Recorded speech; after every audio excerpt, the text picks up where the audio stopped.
Eden, izvoli, mikrofon je tvoj. Bravo. Torej, nadaljevali bomo v bistvu že do sedaj povedanimi zadevami malo. Pozdravo, torej, draga bitja in zemljani, ljudje, kako smo.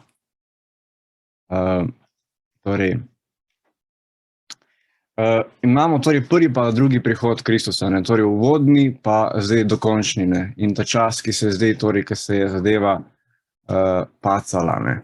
Človeštvo je bilo v opazovanju, eksperimentu, kako bo ukrepalo, ne, in kam bo prišlo in tako naprej, ne. Tako da najprej je Jezus učil o ljubi od ljubezni, ne. Ampak ljudje so razumeli to ljubezen, torej tako samo za začetek, da bomo razumeli, kot človeško. Torej smo ljubili s človeško ljubeznijo, ne. In človeška ljubezen ima vedno odnotri ego, ne. In zaradi tega je vedno, so interesi v igri, ni popolna in tako naprej, ne. Torej zdaj, ko se vrača Kristus, je pa samo to spoznanje enostavno, torej da ljubi z Božjo, božansko ljubeznijo, Božjo ljubeznijo, ne. Ki v bistvu vse izvaja in vse dela, ne. In mi jo zgolj spuščamo skozi sebe in z njo ljubimo. In ona vse torej naredi in mi zgolj opazujemo in manj, ko se vmešujemo, pravzaprav več smo lahko priče temu čudežu in temu delu Božjemu velikemu, ki se izvaja na zemlji, ne. Tako da pravzaprav vstop Maitreje v igro, ne, torej ta, ki je, bom rekel, nepričakovan pri kristjanih, lahko razumemo torej kot eno Božjo milost, torej usmiljenje Boga, ki se je usmilil, da je ponudil roko spet človeštvu, ker smo zakotalili to žogo zemlje, pač kamor smo, ne. Jezus je dal navodila, ne, nauk in tako naprej, da lahko torej s tem preprostim naukom medsebojnega deljenja resursov, ne, ker razlom je kruh dal svojim učencem, in ljubeznijo, torej ljubezen nas torej prinese na cilj, kamor želimo priti, in hkrati tudi pot, ne, je pot in cilj. Jezus je vedel za vso ezoteriko, magijo in vse velike boje, ki se pravzaprav odvijajo med nebesi in zemljo, ne. Tukaj je veliko ravni vmes in mnogi imajo interese in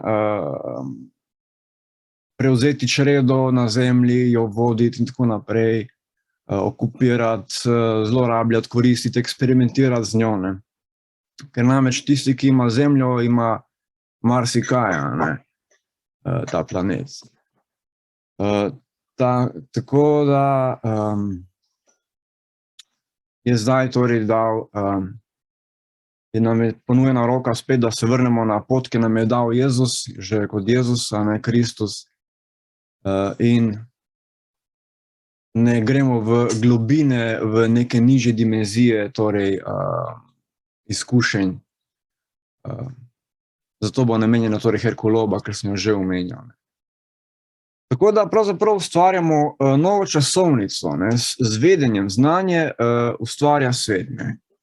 Čeprav je in znanje in svet oboje sta iluzija, ampak torej s znanjem ustvarjamo torej novo časovnico, kako se bodo stvari zgodile naprej na zemlji, ne. In torej prerok ima vizijo in ko jo on položi v eter, na zemljo, a ne, bolj in več ljudi, ki to začuti, verjame in tako naprej, bolj se torej uresničuje torej ta neka časovnica, ki jo je prerok postavil, ne.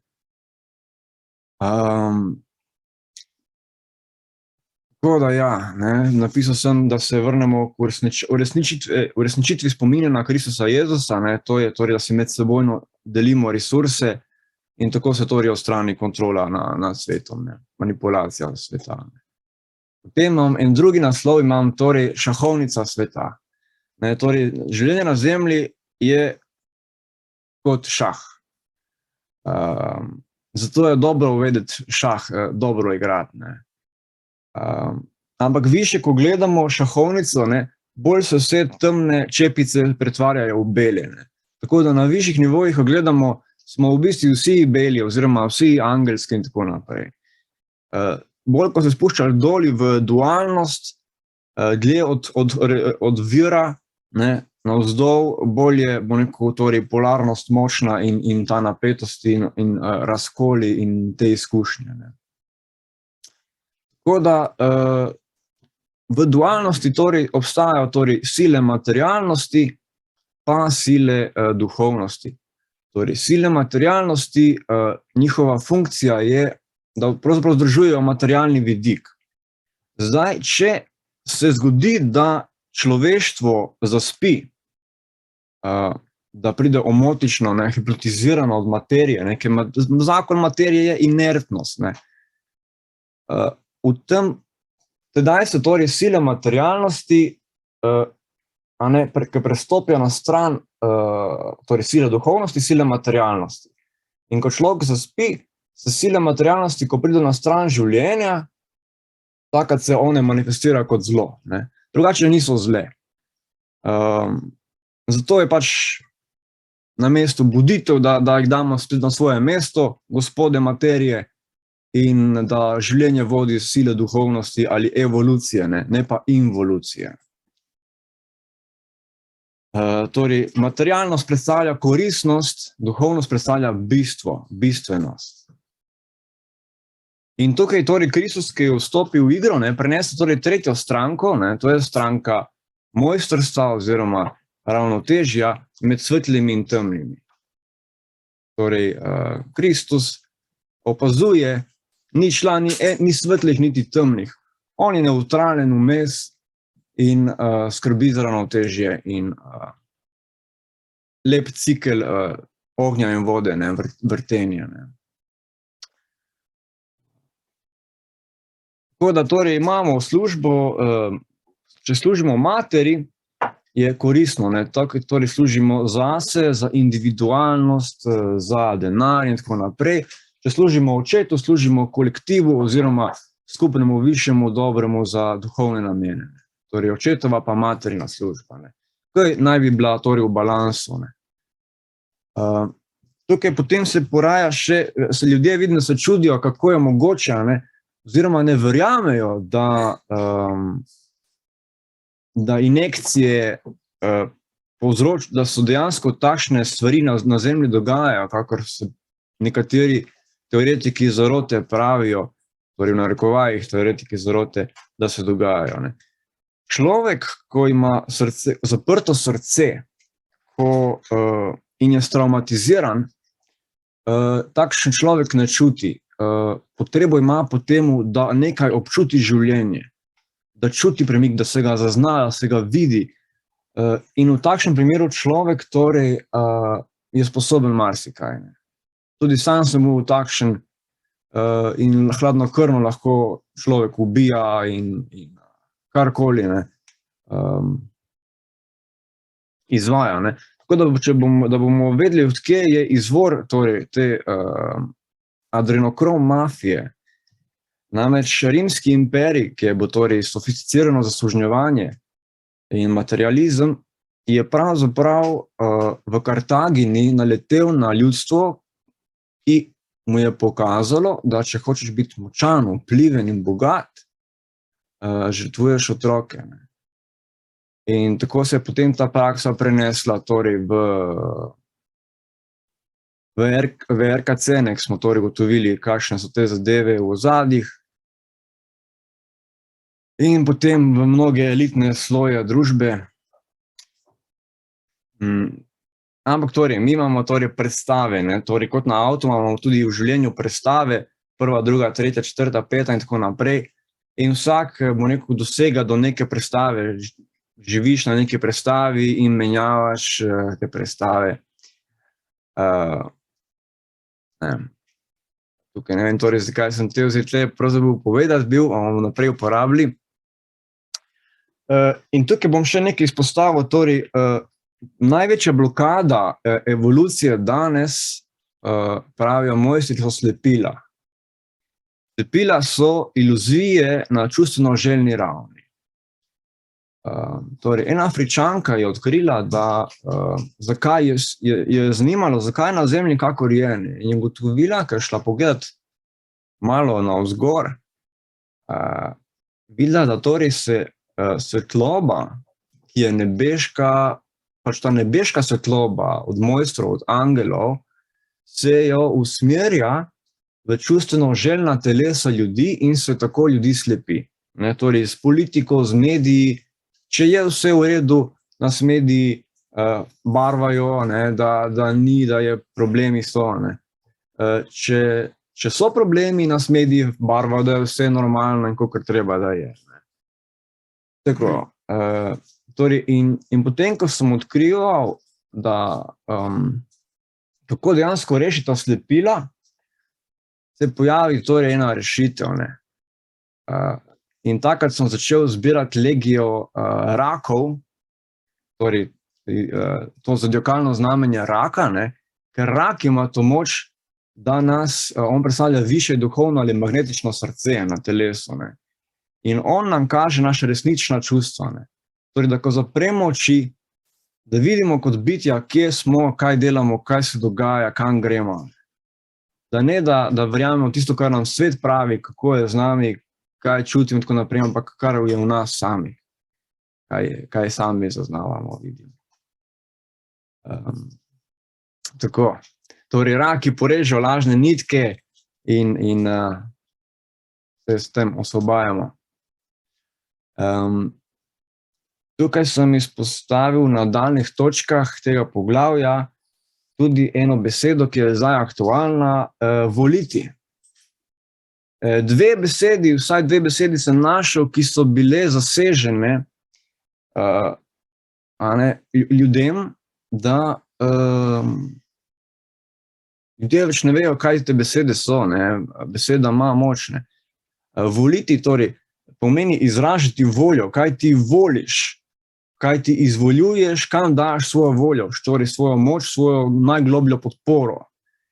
In sedaj danes vemo, da voliti beseda se uporablja več ali manj zgolj za predajanje torej te svoje moči nekim igralcem na političnih parketih. In kakor smo že rekli mogoče, tukaj, da je v bistvu država je pravzaprav aparat, ki vzame moč ljudem in jo da potem nekomu drugemu. Zato namesto državotvornosti deželotvornost, mi smo dežela, nesmrten raj, ki prihaja iz višav. Ja. Tako da, torej, a bomo sedaj generali ognjevitega povelja, torej tukaj je velik ogenj v igri, še od Jezusa. A bomo naivno to zdaj razplantevali, ali bomo dejansko kot pajki tkali te kode, to besedo, ki so šifre in kode, da se s tem plete nov ustroj družbe, nove paradigme. In da smo torej agenti brez agentne, ker Jezus reče torej, da moramo biti brez vseh agent. Če že potrebujemo agendo, naj bo to ljubezen. In seveda imamo hkrati mnogo agentni, ampak brez agent.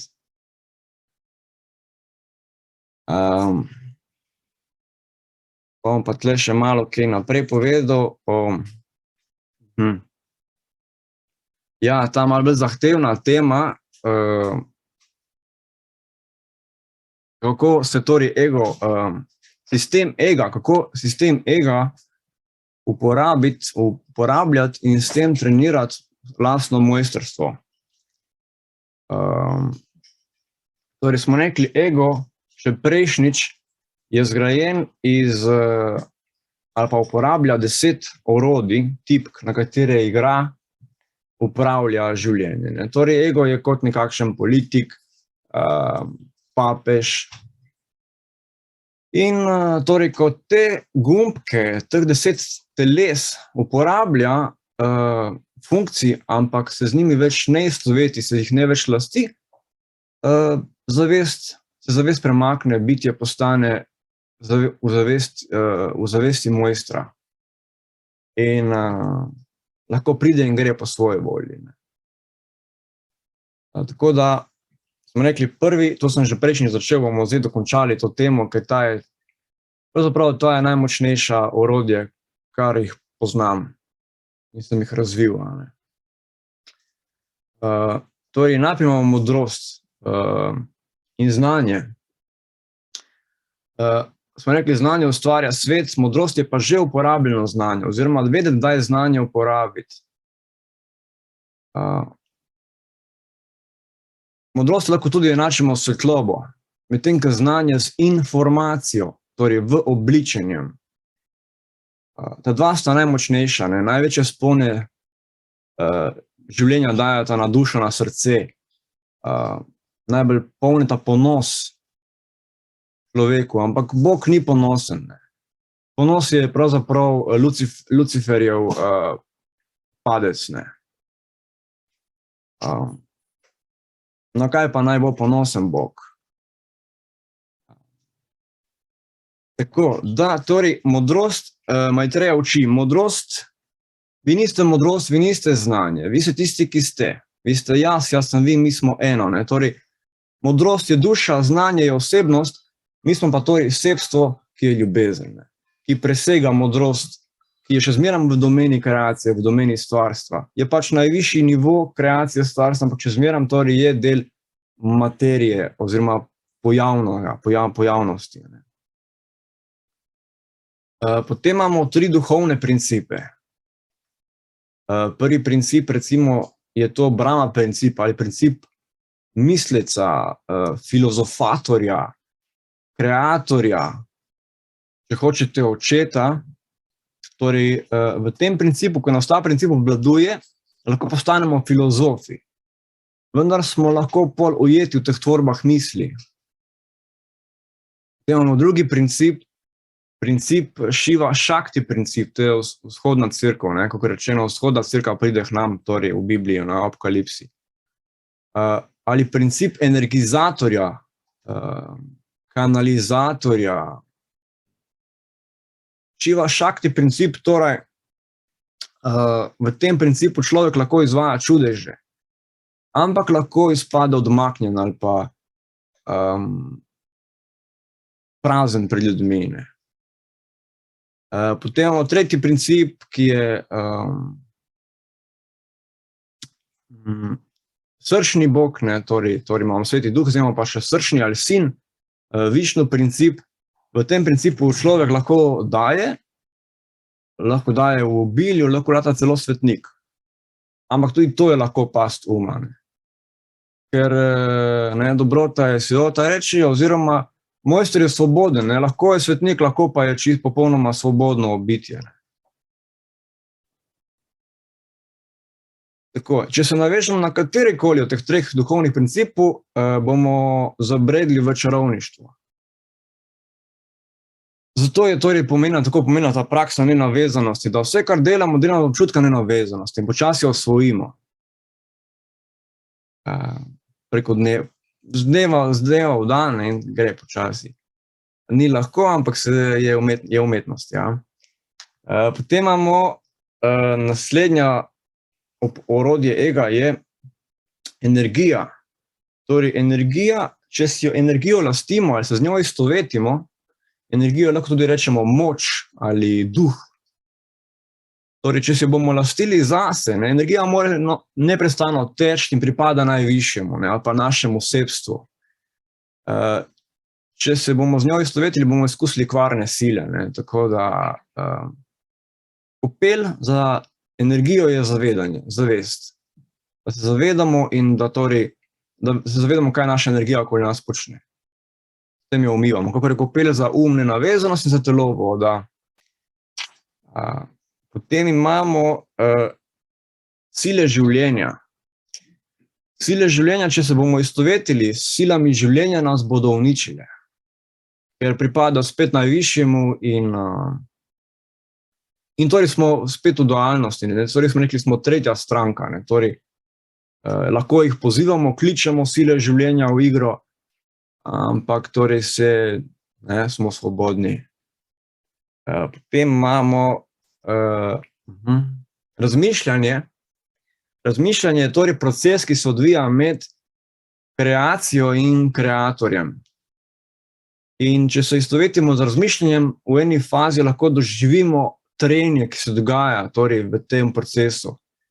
In zato torej Homo sapiens kot misleči človek je v bistvu avatar Homo luminusu, torej duši, ki je v ozadju in opazuje Homo sapiens, kako Homo sapiens razmišlja, ne? Preko njega misli, opazuje njegove misli, ne?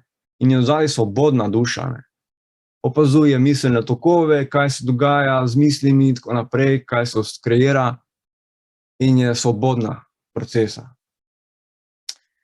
Potem imamo ideologijo. Torej, če se navežemo na ideologijo, bodi se to komunizem ali demokracija, to je strup za ljudi. Tako da svobodni vseh ideologij. Ne. Celo rečem raja, ne. Čeprav raj je itak že transcendenten. In potem imamo še recimo božanskost samo. Majte reče, pojdite za vodo nenavezanosti in boste videli, kaj je resnično božansko. Ne. Ker če smo torej mi nenavezani, lahko izkušamo in božansko in človeško, ki predstavlja torej svobodno hkrati. In nismo nek vzvišen guru oziroma nek duhovni težak tam gor, ne. Ampak smo v transu torej te multidimenzionalne zavesti, ki je na zemlji in v človeku možna in tako naprej. Tako.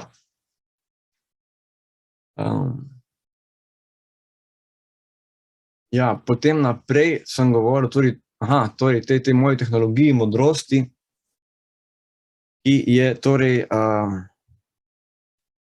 upravljanje ekosistema. Torej ne egosistema, ampak zdaj imamo ekosistema.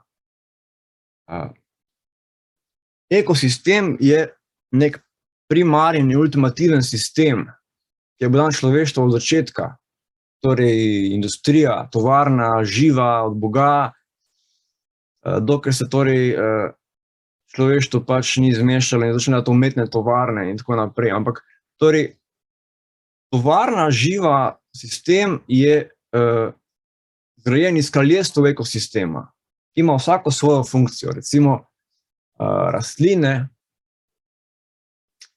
so strojna oprema, mašinerija, proizvajajo kisik, listje, CO2 predelujejo, plodove, les, transmisijo samo izvajajo, sidranje raznih kvalitet duha, recimo lipa prijateljstvo in tako naprej. To je bilo skoraj že malo preveč za danes. Pa povemo, bomo še daj drugič malo bolj podrobneje mogoče. Torej rastline, hrano nudijo, ne, mi imamo najglobljo usodo, imamo ljudje z rastlinami, ne, ker tisto, kar mi izdihnemo, one vdihne in obratno. Zato indijanci pač pravijo, da naša dokončna usoda je z rastlinami. Potem imamo recimo bakterije, so programska oprema, programi, telo astrala bi lahko tudi rekel. Potem imamo gljive, so splet. Imamo živali, ki so profesionalci, strokovnjaki tega ekosistema, opremljene z raznimi močmi, znanji, orodji, čekani. Vsi največji učitelji so se v končni fazi od živali učili. Ker one so tiste, ki so res prizemljene in integrirane s planetom. naši mlajši bratje in sestre. Potem imamo še minerale, ki so substanca oziroma frekvenca, surovina, živa surovina. Potem so tukaj človeštvo, ki predstavljajo inženirje te ultrapermakulture. In pa imamo še 7. kraljestvo ekosistema, ki se šele zdaj pozoranja. To so pa svetlobni delavci, ali če hočemo glasniki, ali če hočemo, torej preroki, izumitelji, pesniki, ki že delajo na ravni svetlobe. Tako. In oni so pa torej generalni izvršni direktorji, torej vsega tega premikanja ekosistema, ki torej v tem primeru postane ekorežim. No, in torej, zdaj imamo kraljestva ekosistema, ki predstavljajo bazo fizičnosti.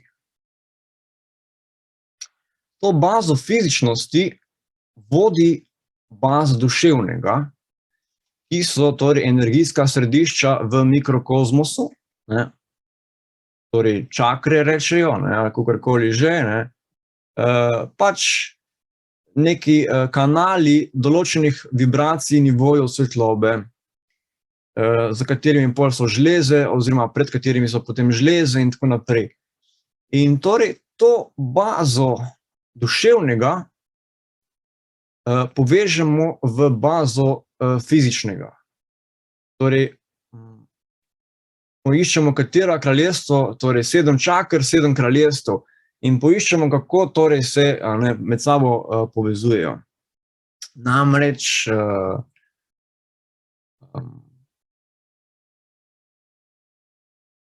kaj sem hotel še nekaj tle povedati, torej, čakre, torej obstajate jogijske uradne fizične čakre, ali pa bomo rekli tudi osebnostne čakre.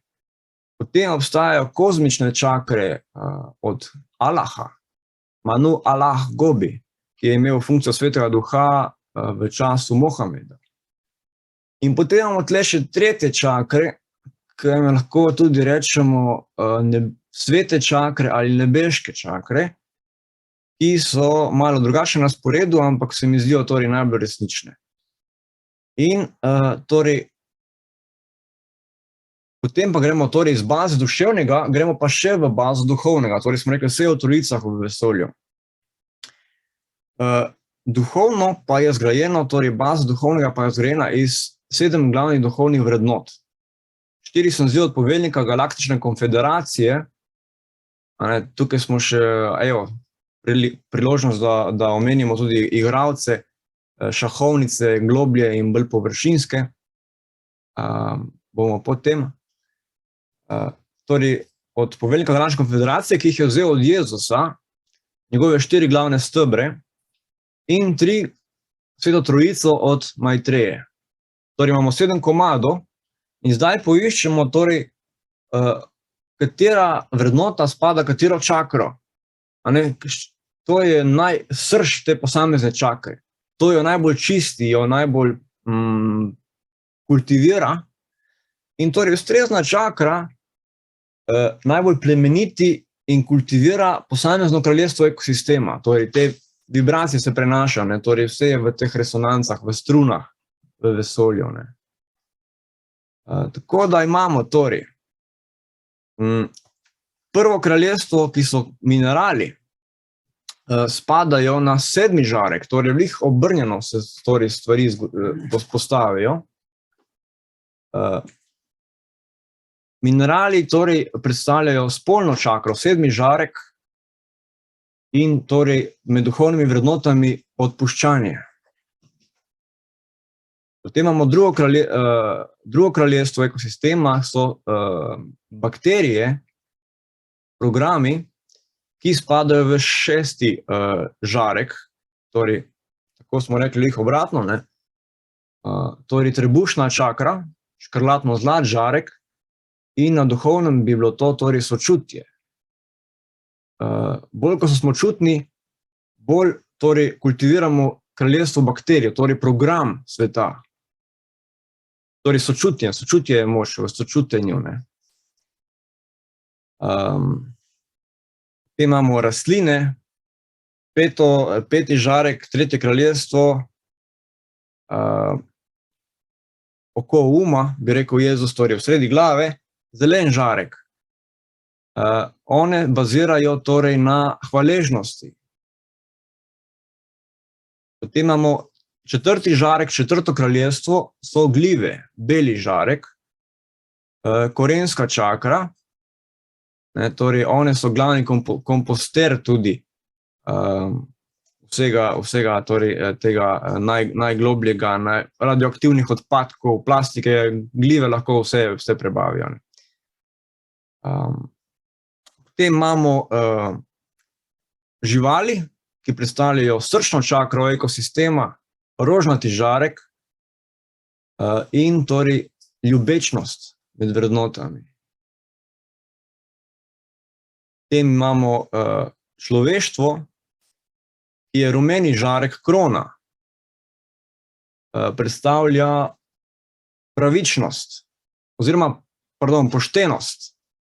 Torej, da kar mislimo, tudi izražamo oziroma izvajamo. Torej, to je srž človeštva. Poštenost, poštenje. Tukaj je pot in veselje. Rumen žarek. In potem imamo torej sedmo kraljestvo, prvi žarek, modr žarek, grleni žarek, torej beseda, komanda, iskrenost. Tako. In tako pravzaprav cel svet vodimo, s tem cel svet se navdihuje, vodi, premika in to je to. Ja. Bomo zaključili za danes.